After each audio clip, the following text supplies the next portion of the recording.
Hello बच्चों, let's read this question. The question says which of the reaction defines molar standard enthalpy of formation. Right, हमें 4 reaction दी गई है, हमें बताना है कि कौन सा reaction define करता है molar standard enthalpy of formation.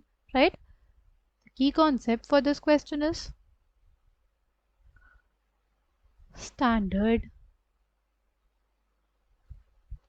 enthalpy of formation. अगर हम लोग बात करते हैं स्टैंडर्ड एंथैल्पी ऑफ फॉर्मेशन की, क्या होता है standard enthalpy of formation? It is basically the enthalpy change when 1 mole of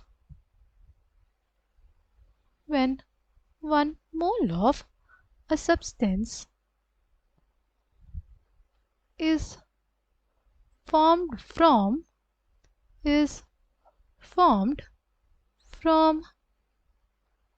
its elements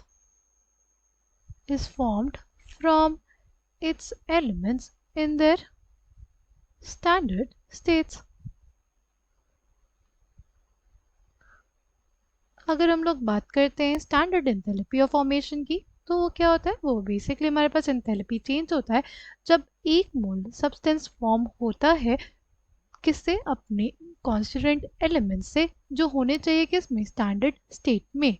ठीक, अगर इसमें बात करते हैं, देखो हमारे पास नाइट्रोजन की जो स्टैंडर्ड स्टेट है वो है उसका डाई नाइट्रोजन में गैसियस फॉर्म। राइट, हाइड्रोजन के लिए स्टैंडर्ड स्टेट उसका डाई हाइड्रोजन में गैसियस फॉर्म है, और ऑक्सीजन के लिए भी क्या होता है? ऑक्सीजन के लिए गैसियस फॉर्म ही उसका स्टैंडर्ड स्टेट है।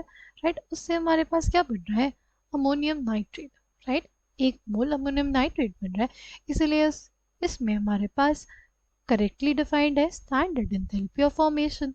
राइट, इसमें देखते हैं आयोडीन की जो मोस्ट स्टेबल स्टेट या उसकी जो स्टैंडर्ड स्टेट होती है वो क्या होती है? उसके सॉलिड फॉर्म। राइट, इसलिए इसका हमारे पास ये भी किसको डिफाइन कर रहा है? स्टैंडर्ड एंथैल्पी ऑफ फॉर्मेशन को, क्योंकि हाइड्रोजन के लिए भी dihydrogen form in gaseous state क्या होती है? उसकी स्टैंडर्ड स्टेट। ठीक, तो ऑप्शन सी और ऑप्शन डी तो हमारे पास करेक्ट हो गया। अगर बात करते हैं ब्रोमीन की, ब्रोमीन सबसे ज़्यादा स्टेबल होता है उसकी लिक्विड स्टेट में। राइट, यानी जो उसकी स्टैंडर्ड स्टेट है वो क्या है? लिक्विड। राइट, यहाँ पे लिक्विड में स्टेट में ही प्रेजेंट है। और हाइड्रोजन के लिए जो स्टैंडर्ड स्टेट होती है वो होती है hydrogen form in gaseous state. Right, और हमारे पास 1 मोल ऑफ HBr का फॉर्मेशन भी हो रहा है, तो यहाँ पे भी डिफाइंड क्या हो रहा है? Molar standard enthalpy of formation. But अगर इस वाले केस में देखें तो हमारे पास कैल्शियम ऑक्साइड है जो एक कंपाउंड है। राइट, हमने बोला था कि क्या होना चाहिए? एलिमेंटल फॉर्म में होना चाहिए, यहाँ पे तो एलिमेंटल फॉर्म में नहीं है, इस वजह से इस केस में standard enthalpy of formation imply नहीं होगा। राइट, तो correct answer for this question will be option B, option C and option D. I hope you understood it well. Thank you and all the best.